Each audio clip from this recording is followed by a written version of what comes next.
Welcome to an Adam Gold Show After Dark, where me and my friend Jay Kumar uh, just kind of geek out about the Premier League. So, welcome to Monday. Total apologies. We were supposed to do this last week. Major chaos that VAR could not comprehend, and VAR could not rectify last week.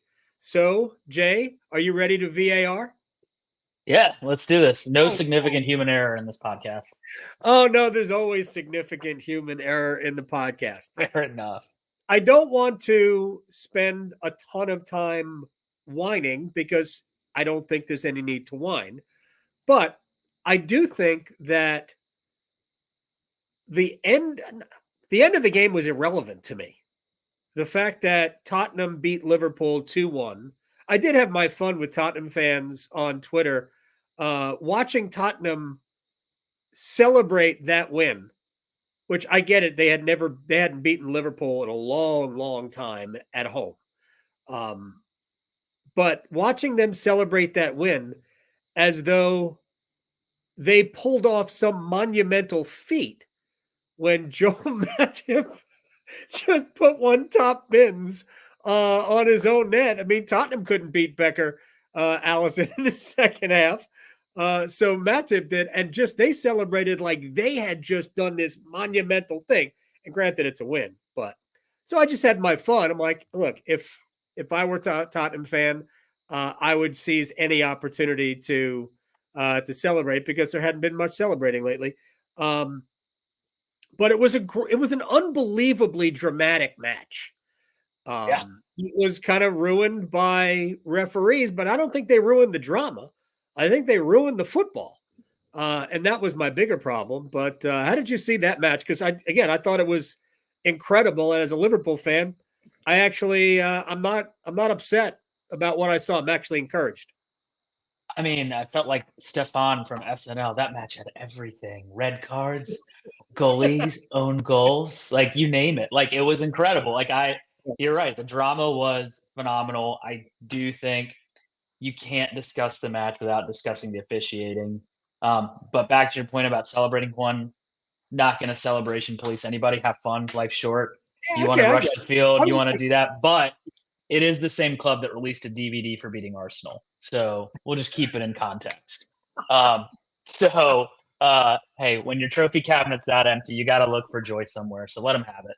But yeah, yeah, I mean, I think the officiating overshadowed what was setting up to be a pretty exciting game. yeah. Initially looking at the Curtis Jones red card, I was like, yeah, that looks like a red card. Watching it over, I feel a little differently. I think it's closer to an orange card. I think when they went to the monitor, they should have stuck with whatever call was on the field. If he called it red in real time, I think it's a red. If he calls it yellow in real time, I think you leave it as a yellow, knowing that he's on thin ice. Any foul could send him off. I hate when they ruin games that early like that. That doesn't mean if there's a red card challenge, you shouldn't call it a red card. And I think that he rolled over the ball. There was enough contact there that he gave them a decision to make. I kind of think of it as the Tanner Engel special. It's like it was a tough hit, but it's hard enough that when they go to review, he's gonna be ejected. So Curtis Jones I targeted. yeah. So I think that's kind of what happened there. But then I didn't even realize the Luis Diaz call initially until after the game. It was really when it kind of really took on a life of its own, and I think that speaks more to the larger issue. And I don't want to make this about Liverpool and Tottenham because the game was a game. 3 points for Tottenham. Yeah, They get to continue with their undefeated start. We'll see how long that lasts. Their current process doesn't look sustainable to stay undefeated, but we'll see. But agreed. the larger issue is the transparency with officiating, which is something you and I have talked about all season long. And it started week one with United and Wolves. And I think they've issued multiple apologies every single week. And at a certain point, when you look at the state of officiating in England and then you look at what other leagues are dealing with, it is almost as though they are inviting the drama because it keeps them in the news. And so it is in their best interest to stay in the news. You're the biggest league. You're going to have the most eyeballs. Yeah. It's almost like how the NFL has turned the draft and the combine and all of these things. with the transfer window and how long the season is, the Premier League dominates the news with the value of the money and the attention and the eyeballs and the advertising dollars at stake. I can't help but to wonder, is this in their best interest that they're not adopting the most up to date technology, that they're not increasing the processes that other leagues have adopted and are working, and that they deliberately choose not to import the best refs from around the world to the Right. best league in the world. They are adamant about English refs for the English game. Yet when we look at the World Cup, when we look at the Champions League, you know who's missing? English refs. It's interesting. They don't demand only English players. So why would it matter? Why would it matter where your referees are from? And by the way, if you Right. want attention, why can't we just get Dominic Soboslai to date Taylor Swift? And then we'll He's get a beautiful man. 20. He's very handsome, I think. Get 27 million people to Yeah. watch Liverpool and Tottenham. Here's the thing. When we were watching the game live, and I thought all along that was going to be a high level match. In our picks, I picked it as a draw. I didn't think Yeah. Liverpool would win. I love the way Tottenham has played. It bothers me because I'm not necessarily a Tottenham fan, but I love the way that team approaches the game. They're fun to watch, much like the way I like to watch Brighton. I like to watch Tottenham. I enjoy their football. But when Diaz, after the whole Curtis Jones thing, and my opinion was that if he doesn't touch the ball, and I realize but most of this probably doesn't even matter. If he doesn't touch the ball and roll over, there's nothing. It's no yellow at all. If he hits the top of the ball and just misses, because there was no intent there, and just misses, who is it? Yves Basuma's leg. Sure. There's nothing because there was no intent to engage the player in that way. But that when they called it on the field yellow, man, that's what it should have stayed. I mean, I could argue that yellow was kind of harsh, but regardless, there was a lot of contact, studs up. I get it. So yellow is proper. And then when they went and changed it, I just couldn't believe that you were sending a player off for something that, accidental. But again, I think the reaction to this has been very mixed. I've heard many people say, yeah, it was a red. Was it harsh or letter of the law? Probably. I think the bigger issue was that when they went to VAR, was it Simon Hooper was the on-field referee. When he went to VAR, the first thing he saw was the still photograph of studs meeting shin. So he's already now got that in his head. And then they went back and he looked at it in slow motion. And I don't even know if he looked at it real time, but the first thing he saw was the still photograph.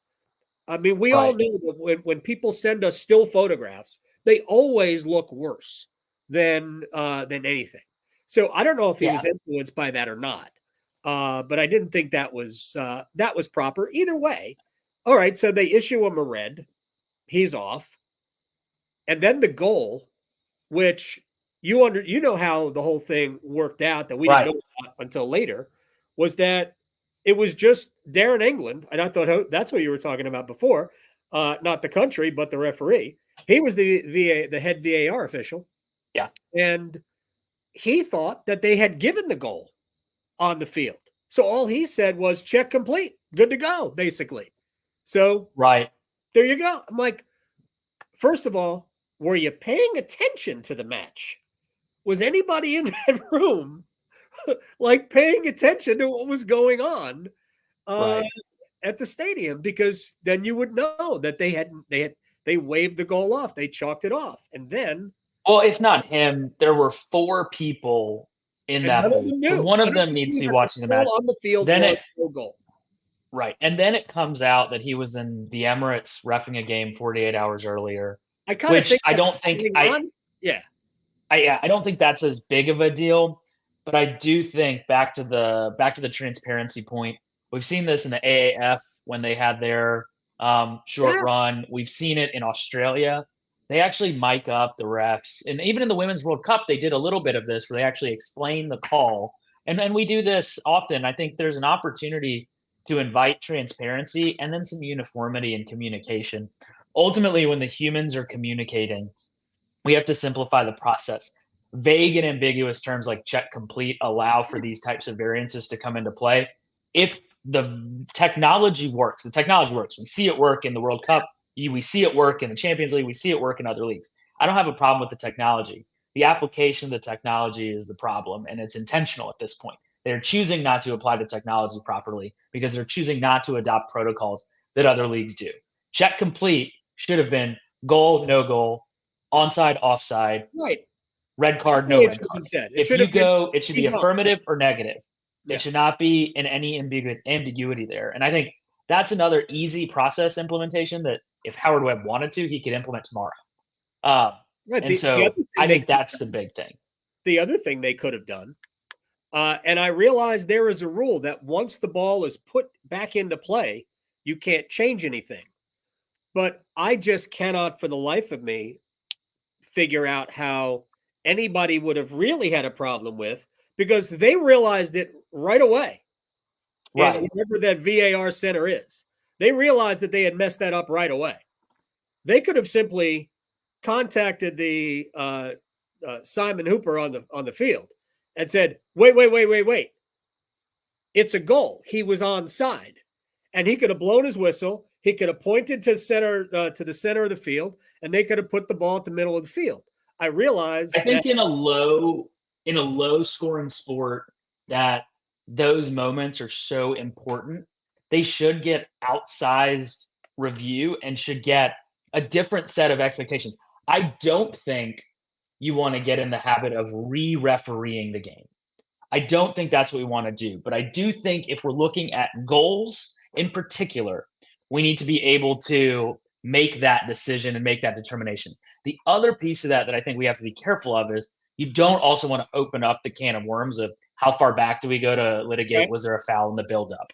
Was there, and we've seen this with the NHL. I think they've actually handled it fairly well as it relates to continuing play and then bringing back for a goal that was identified in certain situations. And so I think there should be something for the goal. I do think we have to have some statute of limitations on how far back you can go for a foul. But if it's a bang bang situation like that, I do think, yeah, I agree. Bring it back. You add that time, whatever time elapsed, add that to stoppage. You don't Right. actually lose time in the game as opposed to other sport where it's a fixed clock. Correct. And it's not like a play that was offside in the NHL and we play another minute and a half. And then they Right. go back Right. and suddenly we're playing a 21 and a half minute Yeah. period. Look, Yeah. again, it doesn't even bother me.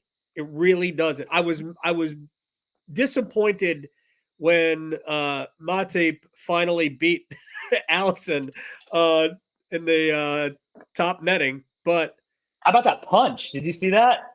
yeah, Allison punch afterwards? That was impressive. look, Um, that but was it was Liverpool's first loss since April 1st. And it was probably the most, it's not most fun because it wasn't that kind of game, but I was probably more, uh, I felt I had a more positive feeling about Liverpool's chances this year after their first loss than I did after any of their wins. They were better than Tottenham with 10 men. Liverpool was more dangerous than Tottenham with 10 men. yep. And with 9, Tottenham had no way through 9-man Liverpool. Finally, at the death, across, Joel has no choice. He's got to make a play on it. Maybe he was tired. Who knows? And it's an own goal. Whatever. 1 point, no points. It's not a huge difference. It might be, but not a huge difference. So if you fall 1 point short of the top, all right, there's probably you should have beaten Chelsea to start the season, but I was probably more excited about the future of Liverpool after the loss than I think I was after any of their wins. No, I think that's a fair statement. And I think, last point on this game is from a Arsenal perspective, I think the loss for Liverpool is better for us because I just don't think Tottenham have the staying power that Liverpool No, do. And so no. It's a much better result as far as I'm concerned. Did So, you see the um, Athletics daily briefing? I don't know if you listen to it, but I like the daily briefing. It's about 15 minutes. yeah, The topic, and I didn't listen to it because the answer is just no. Are Tottenham title contenders? And my question would be for what? I mean, right, I like them, but I still think that there is a gap and a pretty sizable one between City, Arsenal, Liverpool, and whoever the next team is. Is it Tottenham? Is it Brighton? Is it Villa? You get Villa on the right day, and they're awesome. So I think there are other teams in there. I would right. imagine well, but I just think that there are three, and then there are the next group, and I think Tottenham's in the next group, and they're fun, but they don't have a ton of depth. I mean, fortunately for them, they don't have European football, and on top of that, they were knocked out of I think League Cup, so Yep. they're not going to be playing a lot of football, so they'll be fresh, but they really can't afford to sustain any injuries. Even though I like that team a lot, I just don't think they can sustain. Yeah, we'll see. I mean, I also think they've been a little bit lucky, and you get and you make your own luck. So I don't fault them. The 2-2 draw against Arsenal saw them face an Arsenal team that had to take Saka, Rice, others off. Jorginho made the mistake. The 2-1 win at Liverpool saw them play a nine-man Liverpool team and have a goal ruled off for a clear decision. So I think that's all it all. But I think for their process and where they're headed, it's really good because results and showing that you stick with us, it helps build that confidence. So it'll be interesting. I think they are definitely the favorites for Champions League next year, of that second bunch. So if we've got Arsenal, City, and Liverpool penned in to those top three spots, I think Tottenham are probably your first pick for that next one. But it'll be interesting to see what Newcastle has to say about that. Brighton and Yeah, Villa, as you mentioned, will also have some words there. So it'll be fun season with some twists and turns. It's still very early days.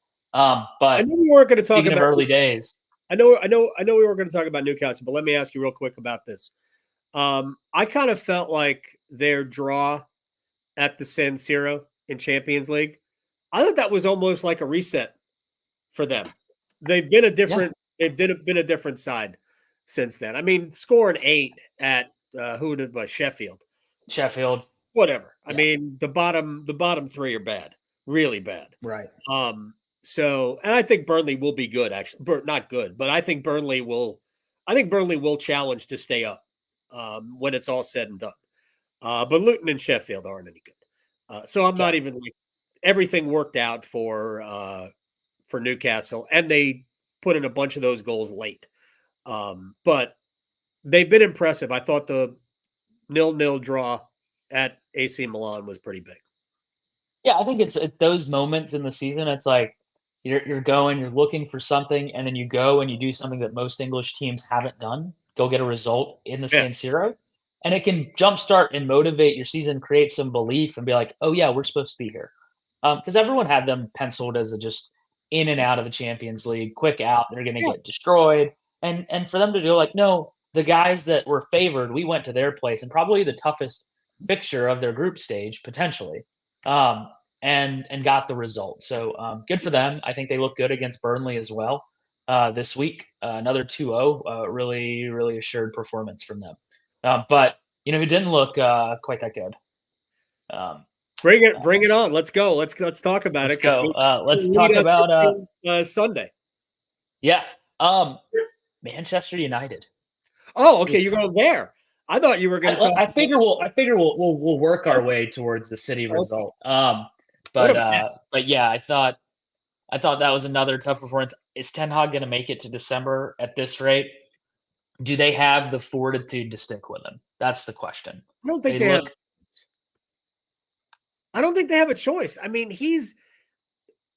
they can't go anywhere. They have too many players that he brought in. He's going to be there. He's going to be there this year, and I bet he gets at least half of next year. And I don't even know if it's him or it's there's a rotten culture there. Um, but I also don't know that it's not like certain players, and they're injured too. You Yeah, know, yeah. Lisandro Martinez is a big loss for them in the middle. Varane is old and he's coming back from injury. No Luke Shaw matters. Wan-Bissaka's hurt.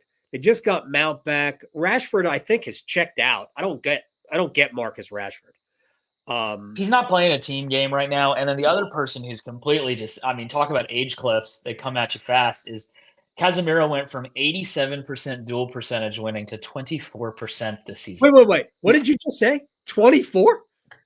24% of his duels he has won. He went from 87% of his duels being won last season to 24%. That is not an age cliff. That is an age chasm. I don't know what happened to him, but he has completely dropped off. Maybe it's fitness, maybe it's Yeah, something well, else, but that is a marked change. And they relied on him to be that midfield steal and create a yeah. platform to build off of. If he's Well, not winning but they 24% of his duels, got Amrabat from Serie A to now play a double pivot in at the six. So they're going to play with dual yeah, sixes to give Casemiro help. Maybe that'll help. that's Casemiro's become more of a goal scorer now. yeah, I guess he's like, I'm done playing CDM late in my career. I want to be an attacking mid. And in this team, I guess you can do what you want. But Yeah. they do have a chance to get right this month. I know they have City, but around the City game, they've got Brentford, So Sheffield, and Fulham and Luton. So those are all winnable games. I think that they should win all four of those outside of the City game. So between Brentford at home, who Brentford has looked a little bit the last couple weeks. they look like a mid-table Sheffield, at best, right? yeah, Sheffield they should win. City they'll lose. Fulham has no defense, so that's still the worst result of the season for Arsenal, giving up 2 goals to Fulham and drawing that game. And then Luton, who knows? But Luton just got their first win against our favorites, Everton. So Boy, continuing to find ways to lose. I have no idea what to make of Everton. They dominated that game. Oh, Everton did. Yeah, I mean, I'm not even going to lie. Didn't I know Everton scored 3 in a road win the previous week? it was 23 shots to 9. Oh, geez, 67% possession to 32. that actually sounds Um, like Everton a little bit. yeah, and so Everton dominated that game, but then just couldn't put the ball in the back of the net, take care of their chances. And then credit to Luton. It's fun for those little get their first ever Premier League win. It's a great story. Um, and then real quick before we get to City, Brighton got the wood laid on them, but that was such a weird overperformance of finishing. They're Do you know all over. Brighton out X? Well, Brighton had more XG than Villa in that game. Yeah, Brighton's all over the place now. Yeah, I mean They're Brighton. either scoring a Brighton bunch, out, giving up a bunch. yeah, they had 70% possession in that game. The thing is they dominated multiple aspects of that game, but then Villa took 9 shots and scored 6 goals.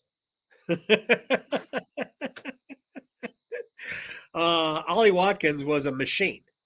So I don't know. Maybe somebody else out there had 20 fantasy points from Ollie Watkins. Actually, I think I had more than 20 fantasy. I lost anyway because I had nobody else. Because I had Ruben Diaz and Purvis Estupinian, who both lost points.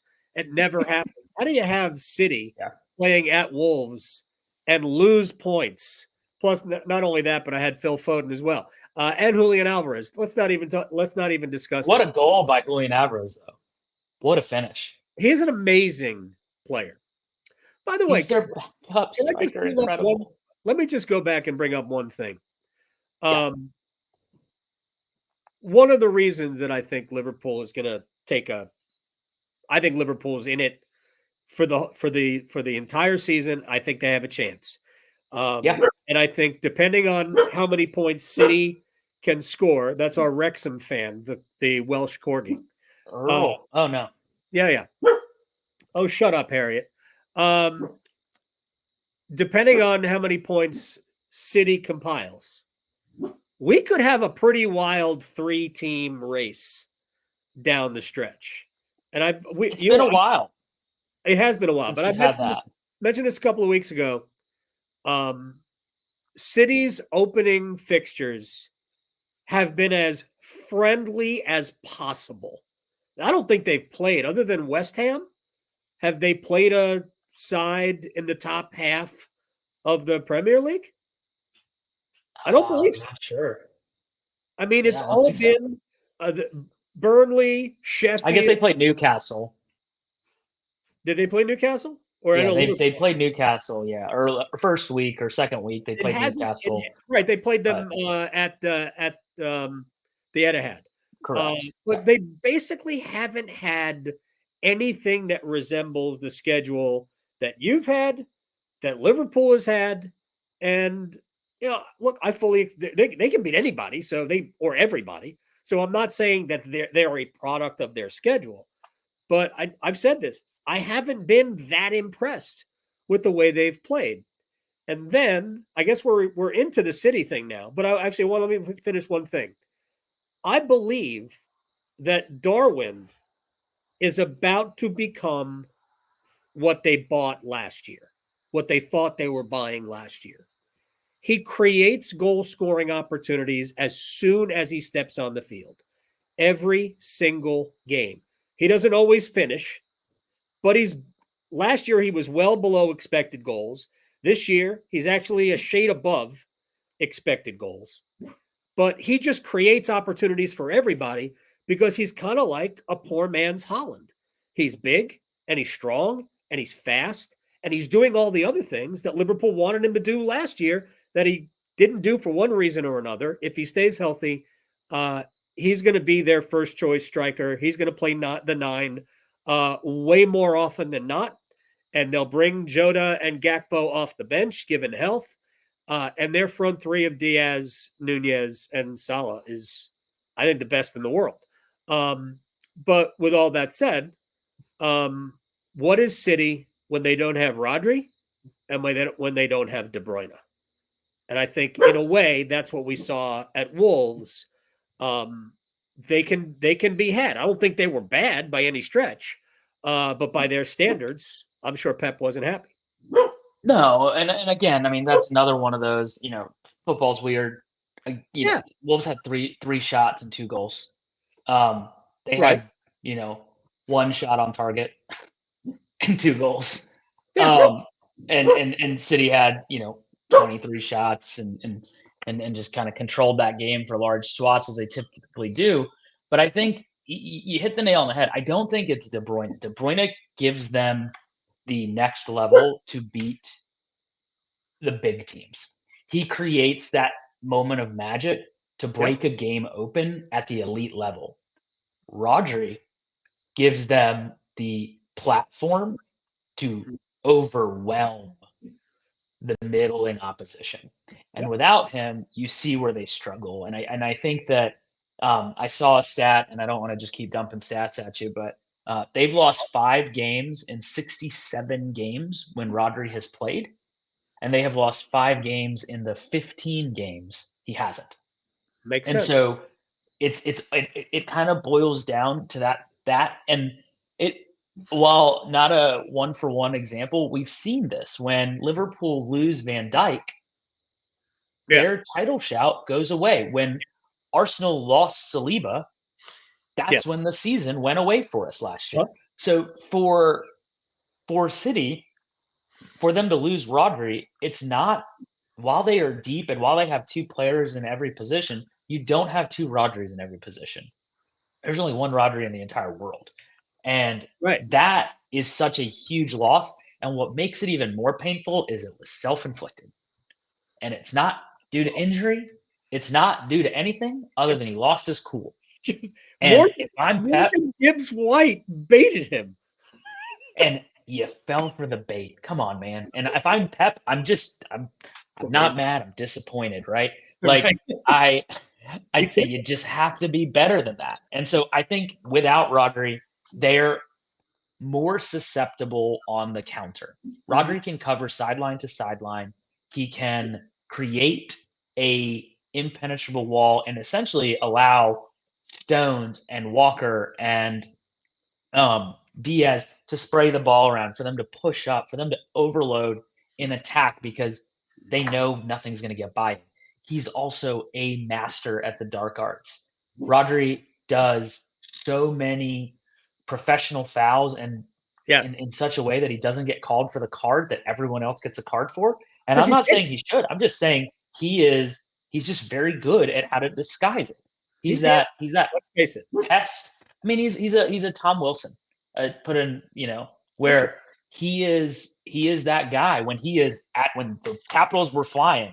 Ovi was great, but it was Tom Wilson that was kind of their difference maker to get them that cup. And I think Rodri is a little similar to that if we want to create a parallel where he is a big physical beast who can score a big goal in an important moment, but more than that, he intimidates the opponent by stepping on the field. Didn't he score their Champions League winner against Inter? Yeah, He scored the late winner at Sheffield when they should have right. drawn. Um, Yeah. so yeah, Yeah, he's an important player. oh my gosh, this is the way I've always said about City. Look, I don't think City has two players at every position. Because if you looked at their bench, I know no De Bruyne and no Rodri, but if you looked at their bench for the match at Wolves, they had two goalies, two keepers on the bench, and other players they really didn't want to use. So Yeah, they don't have two players. Uh, and that's the way to me, they were fortunate last year to not get the injury issues that Liverpool had, the injury issues that Arsenal is dealing with this year. Let me ask you this: who's available Sunday? Rice is healthy now. He only had the one issue, so right? yeah, so actually, I'm a lot more bullish today than I was yesterday. They just released some training footage, and the only player out of training was Martinelli. Okay, we knew he was going to Trossard was yeah, so Trossard, and he should be back this week, is what they're saying in training. So Rice is back. Party was back in full training. Saka was fit and training. He took last week off from training. I think that was more load management than anything else. They've got the Champions League match tomorrow. I think you'll see a strong side to start the game and then a heavily rotated second half. They've got 5 days to recover, whereas right. City have to go to Leipzig on Wednesday, By the way, which I think is their toughest group match. And Leipzig is so going that's to going to win be an that. interesting. It'll be very interesting. I just don't see City losing 3 in a row.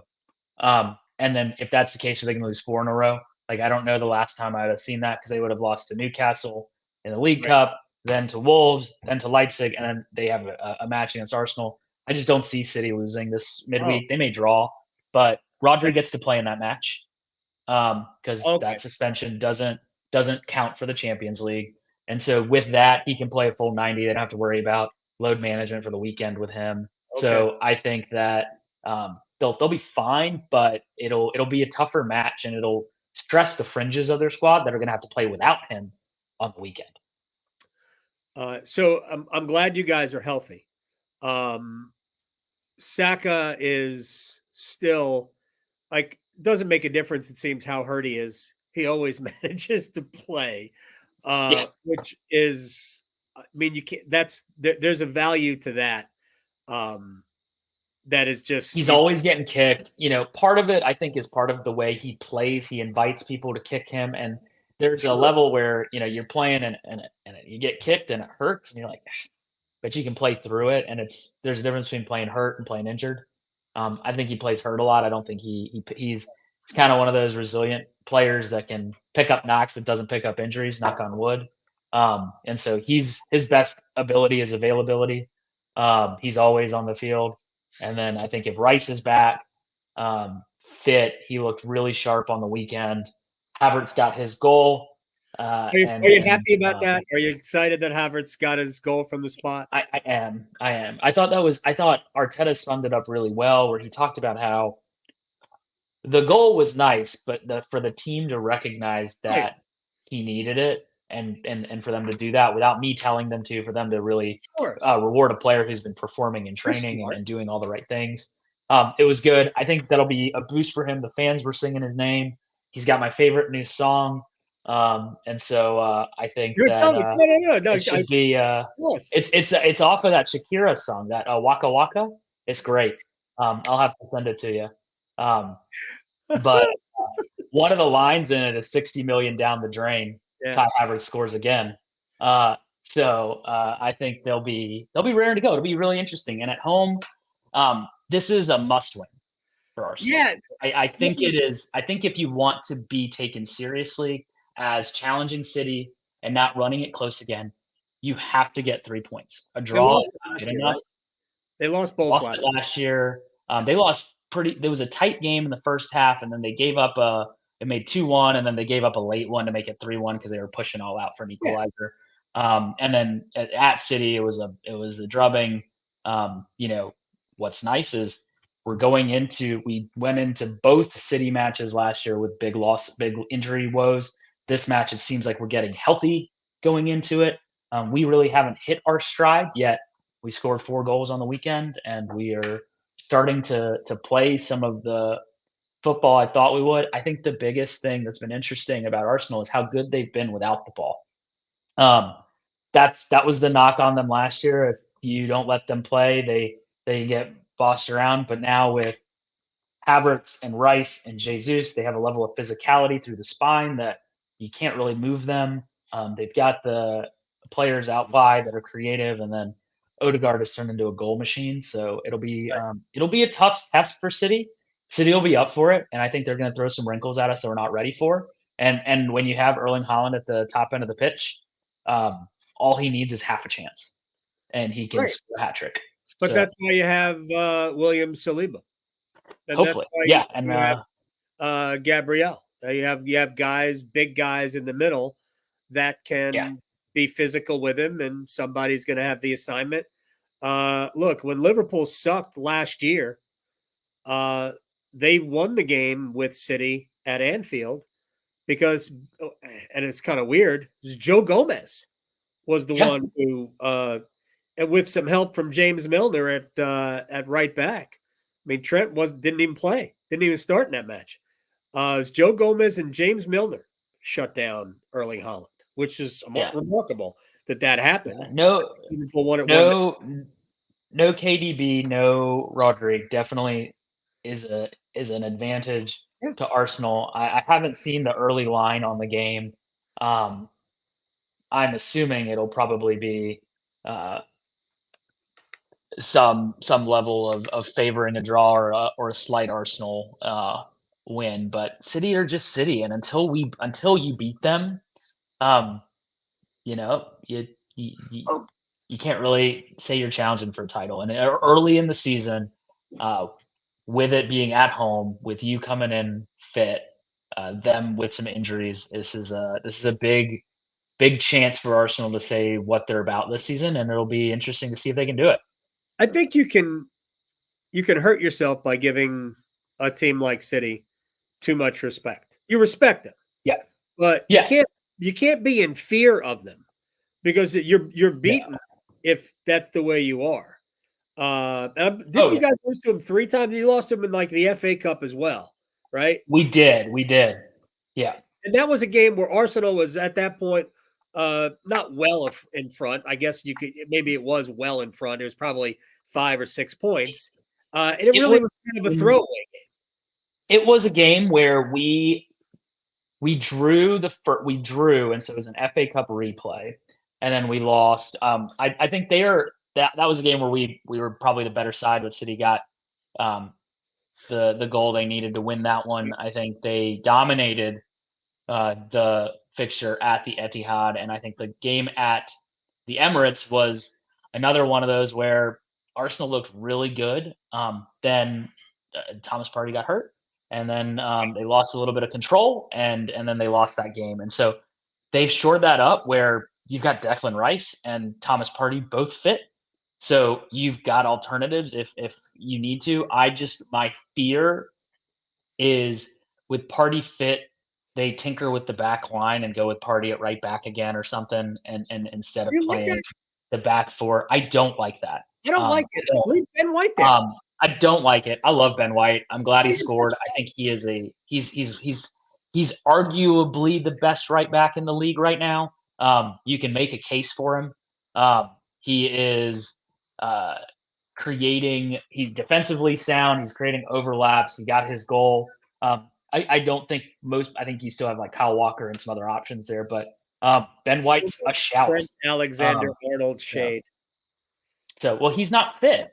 He Right. hasn't played. Oh, Um, he will be back this week.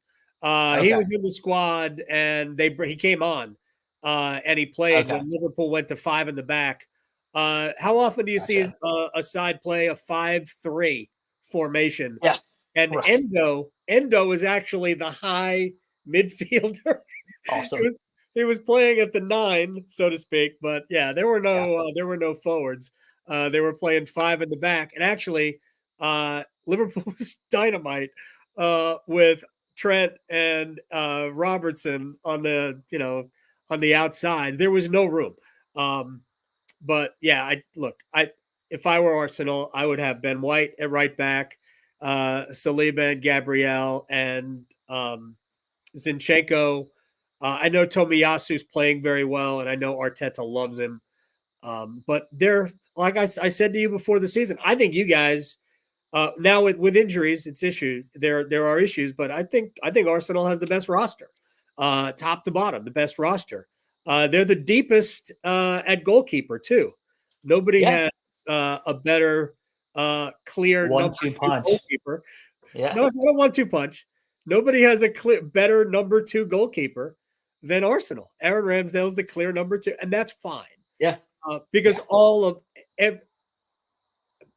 everything says David Ray is a better goalkeeper, and that's Right okay. now he is. Well, that's not right He's now. also He 28. was last year too. Yeah, and I think Ramsdale's 25. Who knows? It may be that he's there. We'll see what happens. He could end up being the better goalkeeper down the road. But right now, for what Arsenal are doing, Raya has offered. There was one pass in the Bournemouth game where he spotted Zinchenko running from the left channel, hit Yeah, him in the middle, and just sent them on their way. And there's just some of that he's just able to do. He creates a +2 in the back. What he did really well that I think is underrated is not what it's kind of ironic. It's not what he did in between the sticks. It's what he did outside of them in yeah, but possession. he's also He would better turn at over. stopping shots than Ramsdale. That's the other thing. So yeah, he can do Expect it all. I think it's a good. He's allowing us to do a little bit more, yeah, and he's keeping us in games. And he made the save he needed to make in it's 2-0 in the 45th minute against Bournemouth, and he comes up with a huge save at the end of the half to keep it 2-0 going into the half, not giving them any life. Because that's how you need to smother a team like that. You give them 2-1 into halftime. Who knows what happens in the second half? right. And so I thought he did a really um, He made a really he made a nice job. great save in the Tottenham match in the North Yeah, London Derby. In the first half, he made a super athletic save. I'm not saying that Ramsdale wouldn't have made those saves, sure. but Ramsdale's goals allowed versus expected goals allowed was a slight negative last year, and Reyes was a positive. Nobody's was even close to Allison Becker. I still can't believe some of the stuff he does, but He's um, incredible. yeah, I mean it's kind of comforting. My son hates it because then he goes and watches Manchester United, and Andre Onana's doing something silly. Yeah. That'll be interesting to see how that works out. I do appreciate him taking responsibility for what happened in their Champions League match, and he came out and he wore it. Good for him. But Yeah. No, respect, but yeah, it's not a good look for them right now. I think they're in a world of hurt. And we'll see what happens. It's a big week for the big six, other than Tottenham, who only have one weight game this week. But Liverpool have a midweek and then play Brighton. Arsenal have Champions League and City. City have Leipzig and then yep, Arsenal. And then we go into international break. we're So going to need the this, international break. By the this, way, yeah, in the Europa, it will be Alexis versus his brother, and I forget his name. McAllister versus McAllister. McAllister brothers. Yep, So Kevin McAllister Kevin uh, McAllister plays from for Home Alone. Union Saint Gilloise. I don't even know how to say it, but Yeah, do you know how to thanks. say it? Can you say it? I can't. I don't even know who they're playing. Um, Oh, yeah. Union Saint Gilloise, I think it is. All right, They're actually leading the Belgian league right now. They're all right. top the table of the Belgian league. The fighting Marty Jelinas. Let's go. Who knows? Who knows? But that's what Liverpool. That's who Ben Doak will play against. Because who knows who they're going to have left to play. No Jota, no Gakpo, no Curtis Jones for sure when they play away at the Amex against Brighton. I am not looking forward to that. I wouldn't be surprised to see Liverpool be very, very stingy on their back four. I wouldn't even be shocked at all if Jurgen Klopp did something silly like putting Trent at the 6. I think We'll everything's on the see. Yeah, everything's on we'll the table. see. I think Brighton and Liverpool will be a fun match. I think it'll be up and down. I think Liverpool will Oh try yeah, to shut them down. They showed they could play defense, oh yeah. and so that's a big sign. And I think that'll bode well for them going into other matches. The question that I have for Liverpool is, can they do both? Can they put? They still have yet to put together, in my opinion, a complete 90 minutes where they stop the No, they don't team because they don't play the first and 20. They're we'll almost see. I always think, can they, because while they were forced into being defensive, going down to 10 and then 9 men against Tottenham, they controlled that game. They were able to suffocate Tottenham. Can they do that and also create their attacking football? That's what's left to be seen. I think if they do that, then yeah, they're Europa League champion contenders, they're Premier if they League want to be. contenders. But I think they've got to be able to do both. But that attack is so good that they don't even have to do the defensive part that good. They just have to do it No, serviceable. yeah, no, they're going to score. The goal that Sun scored, which was a great super play. I got no problem with the play. Beautiful move. The goal that Sun scored was the first goal that they had allowed with 10 men. And it ain't like they just played 5 minutes with 10 men. Right. They've played over 100 minutes this year, down a man, and about 30 down 2. They've allowed 1 goal and then their own goal. Their own goal. That's it. And they Yeah. were like 5 goals scored to 1 allowed. No, it wasn't 5. 4. Still, We it's impressive to be yeah. plus in that situation. Oh yeah, it was crazy. Very yeah. So And very if VAR worked very properly, hurricanes of them. yeah, if very like scored short-handed. Very hurricanes of them. If VAR was working properly, or Darren England was, Sure. they would have had another one. And look, even if they had given the goal to Diaz, Liverpool could have lost 3-1 after that. You have no idea what Yeah. the game is. Who I'll knows? play that game. So anyway, Yeah. by the way, it was a disastrous week for all of our picks. We were all underwater. Jack so far is the best, but we have a match. We're recording this before Burnley's trip to Luton. You and I have Burnley. He has Luton. I'm rooting for us, but if he wins the match, he needs it because he's well below. He owes a lot of money if we were betting money. Yeah. Yeah, Okay. we're still in good shape, but it's been That's a good. disaster. It's been a Yeah, it's bloodbath. been a tough week. This week was chaos. So, Last week too. It's been bad. Bad run of form. All right, we rambled. We had a good time. That's Jay Kumar. Who do you got? I know who you got. By the way, it's Arsenal is plus 175 at home. City is plus 150, and the draw is plus 250. Yeah, I figured City would be a slight favorite. Yeah. City's going to be favored I over think everybody. City's gonna be favored versus everybody. Going into a 2-week break, you've got to throw everything at them. I don't think they're scared of City at all. I think the fear is they squeeze a little too tight and put a little too much pressure on themselves. I think that is where, again, I talked about this a couple weeks ago, the psychological pressure of playing City. How do they manage that? That said, I think they have matured and I think they have added really strong leaders in Declan Rice and That's it. David Raya who create a level of calmness to help them through those situations, particularly our young players. As great as Bukayo Saka is, as many pressure packed moments as he's been in, he's still only 20. He's still a kid. Yep. He still hasn't won anything, and so I think he needs to feel that. And I think this will be a huge test of their mettle. I think it will be a tight game that will keep me nervous from 11:30 a.m. until whenever it ends, and then at some point after that, I will breathe. But I am going to take City. I don't think you can keep City. I'm sorry. I'm going to take Arsenal. I don't think you can keep City Yeah, off the score sheet. 2-1. But I'm going to go with a 3-1 to Arsenal. 2-1 City push, late goal, make it 3-1. But I expect this to go back and forth, and I could easily see this if City score first, going the other way. Oh yeah, I mean everything's on. It's all on the table. Yeah, Arsenal has to get the first goal. Get the first goal, they'll win 2-1. I could even see it 2-0. Um, fun fact: get the Arsenal first have not conceded a goal away from home. Arsenal has not conceded a goal away from home. Away from home, at home we have conceded 6.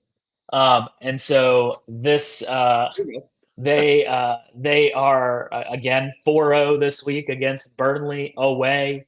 They gave up 2 to Fulham, 2 to Tottenham, 1 to who was it? Forest at the start of the season, Right. and then they gave up another one um, to somebody, I can't remember who, but pretty hilarious. Their away form has been impeccable. Their home form has been wanting, to say the least. So we'll see. We'll see how it shakes out for them. Too much home cooking like Casemiro, who has Yeah. Oh, clearly been 3-1, 3-1 to United. That was the other goal they gave up at home. So those are their 6 goals, all at home. Away from home, 1-0 to Everton, 4-0 to Bournemouth, 1-0 to Palace. So all we'll right. see. Let's do this again Monday night. We'll All right, sounds good. we'll recap the game of the century, part one of like Part 6 one games of the of century 6 this this year, year. Because right? basically all of the games between the three Yeah, are going to be Titanic, I believe. So, it'll be fun. all right. Well, take care, and we'll see you on the other side. Absolutely. That was fun. See you later.